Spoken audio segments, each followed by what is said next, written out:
Hello my defence লাভার ভাই বন্ধুরা, কেমন আছেন সবাই? আপনারা সবাই কম বেশি জানেন বর্তমানে বাংলাদেশ সেনাবাহিনী 18টি নোরা B-52K1 মডেলের হাইজার ব্যবহার করছে। Hello viewer, welcome back to another video. Viewer फिर से बहुत ही ज्यादा इंपॉर्टेंट और बहुत ही ज्यादा इंफॉर्मेटिव किस्म की वीडियो आप लोगों के साथ शेयर करने वाले वीवर। बांग्लादेशी फौज का नोरा B-52 जो है, अगर बांग्लादेश और म्यांमार के दरमियान इन फ्यूचर में खुदा न करे कोई वार होती तो उस पर कैसे राज करेगा। बांग्लादेशी फौज की ये पावर है, बहुत ही ज्यादा जबरदस्त किस्म का ये बांग्लादेश का वेपन है। तो वीडियो वीवर बहुत ही ज्यादा इंफॉर्मेटिव होने वाली। अभी तक आप लोगों ने हमारे चैनल को सब्सक्राइब नहीं किया हुआ तो जल्दी से हमारे चैनल को सब्सक्राइब कर लीजिएगा। तो without wasting the time video को स्टार्ट करते हैं। হ্যালো মাই ডিফেন্স লাভার ভাই বন্ধুরা, কেমন আছেন সবাই? আপনারা সবাই কম বেশি জানেন বর্তমানে বাংলাদেশ সেনাবাহিনী 18টি নোরা B-52K1 মডেলের হাইজার ব্যবহার করছে। বাংলাদেশ সেনাবাহিনীর ব্যবহৃত এই নোরা B-52 সার্বিয়ার কমপ্লেক্স ব্যাটেল সিস্টেম ফ্যাক্টরি দ্বারা তৈরিকৃত একটি truck mounted self propelled higher, অর্থাৎ এটি সার্বিয়ার তৈরি একটি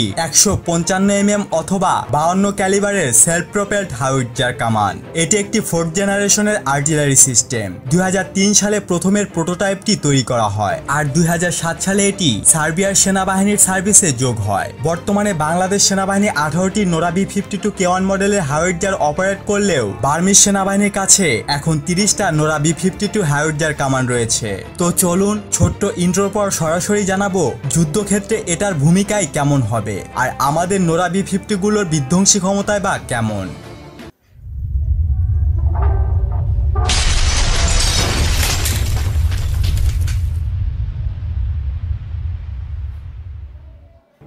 প্রথমে আমাদের নোরা B-52 নিয়ে সরাসরি যুদ্ধেই যাওয়া যাক, তারপর আসবো এর ফায়ার পাওয়ার নিয়ে। আমাদের পার্বত্য সীমান্ত রয়েছে সিংহভাগ মিয়ানমারের সাথেই, আর ভারতের সাথে রয়েছে টিলাময় সীমান্ত।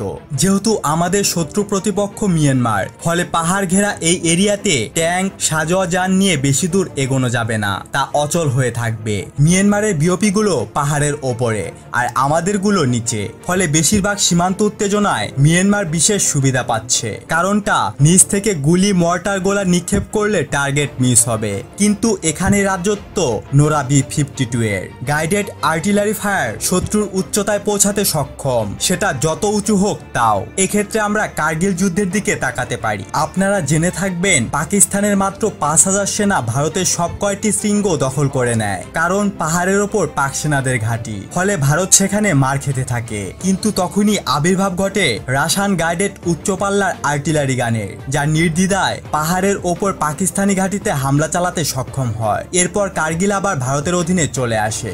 যুদ্ধের মোড় সম্পর্কে ধারণা করা হয় অতীত যুদ্ধক্ষেত্র থেকেই, আর আমি সেই অতীতটাই উপস্থাপন করলাম। পাহাড়ের ওপর বসে নিচে হামলা করার সুবিধা, কিন্তু আমাদের সবচেয়ে উচ্চমানের আর্টিলারি গান নোরা B-52 এই হাসি মুখ ভোতা করে দিতে ওস্তাদ, এই কথা নিঃসন্দেহেই বলা যায়। কিন্তু আপনারা প্রশ্ন করতে পারেন, মিয়ানমারের তো বাংলাদেশের থেকে অধিক নোরা B-52 রয়েছে। হ্যাঁ, মিয়ানমারেরও নোরা রয়েছে, কিন্তু ওপর থেকে নিচু অবস্থানে হামলা করা যাবে না। করতে হলে তাদের নোম্যান্স ল্যান্ডের কাছাকাছি সাজোয়াজান বা যুদ্ধযান নিয়ে আসতে হবে, আর যদি তাই হয় তাহলে তো মর্টার বা অ্যান্টি ট্যাঙ্ক মিসাইল রকেট দিয়ে তাদের সব উড়িয়ে দেওয়া যাবে। অপরদিকে নোরার বায়োমেট্রিক্স ও আকাশ প্রতিরক্ষা ব্যবস্থা যুদ্ধের ময়দানে যোদ্ধাদের অন্যরকম সাহস দিতে সক্ষম, যা সৈনিকদের মনোবল বহুগুণে বাড়িয়ে তুলবে। এটার রেঞ্জ সম্পর্কে সঠিক কোনো ধারণা প্রকাশ করা হয়নি, যেহেতু এটার বিভিন্ন মডেল রয়েছে আর আমরা এর সবচাইতে লেটেস্ট ভার্সনটাই ব্যবহার করছি। এবার আসি এর সক্ষমতা নিয়ে। আগেই বলেছি বাংলাদেশ সেনাবাহিনী 18টি 155mm বা 52 ক্যালিবারের Nora B-52K1 self propelled howitzer ব্যবহার করছে, আর আমাদের K1 ভেরিয়েন্টটি নোরা B-52KE থেকে আপডেট করা হয়েছে, যেটা কিনা চতুর্থ প্রজন্মের আর্টিলারি ওয়েপন সিস্টেম। এটি সর্বোচ্চ 67 কিলোমিটার পর্যন্ত নিখুঁতভাবে গোলা ছুটতে পারে। বাংলাদেশ সেনাবাহিনীর 11 SP ব্যাটালিয়ন বর্তমানে নোরা B-52 অপারেট করছে। নোরা B-52 তে প্রধান অস্ত্র হিসাবে রয়েছে 155mm ক্যানন, সেকেন্ডারি অস্ত্র হিসাবে রয়েছে 7.62mm হ্যাভি মেশিন গান। এই গানটির সাথে automatic bridge block, automatic loader এবং একটি powder chamber self operating system রয়েছে। এই ক্যাননটি সর্বোচ্চ 41 কিলোমিটার দূরত্বে শত্রুর ঘাঁটিতে আক্রমণ চালাতে সক্ষম। নোরা B-52 36টি গোলা বহন করে এবং স্ট্যান্ডার্ড মুড রাউন্ডে 4 রাউন্ড গোলা বর্ষণ করতে সক্ষম। প্রজেক্টাইল অর্থাৎ VEAP M107 শেল ইউজ করে। এছাড়াও এতে 2টি স্মোক গ্রেনেড চার্জার রয়েছে। হাউইটজারগুলিতে আধুনিক হার্ডওয়্যার এবং সফটওয়্যার সম্বলিত সাজেম সিগমা 30 নেভিগেশন সিস্টেম রয়েছে, যা যুদ্ধক্ষেত্রে নেভিগেশনে সাহায্য করে। এটাতে ফুল আর্টিলারি ফায়ার কমান্ড এবং কন্ট্রোল সিস্টেম ব্যবহার করা হয়েছে, যেটা যুদ্ধক্ষেত্রে টার্গেট শনাক্তকরণ, অটোমেটিক ফায়ারের ক্ষেত্রে data calculation, ballistic computation, fire command instruction ট্রান্সফারের ক্ষেত্রে সহায়তা প্রদান করে। ভেহিকেলে কাম এএজ এর 8:8 ট্রাকের হুইল ব্যবহার করা হয়েছে। এই ট্রাক মাউন্টেড হাউইটজারটি সর্বোচ্চ 80 কিলোমিটার গতিবেগে এবং 800 কিলোমিটার প্লাস অপারেশন চালাতে সক্ষম। বিভিন্ন সূত্রে জানা গেছে বাংলাদেশ সেনাবাহিনীর রামুতে নবগঠিত 10 পদাতিক ডিভিশনের নতুন এসপি ব্যাটালিয়নের জন্য আরো 12টি নতুন হাউইটজার অর্ডার দেওয়া হয়েছে, যার প্রতিটির মূল্য 0.7 মিলিয়ন মার্কিন ডলার।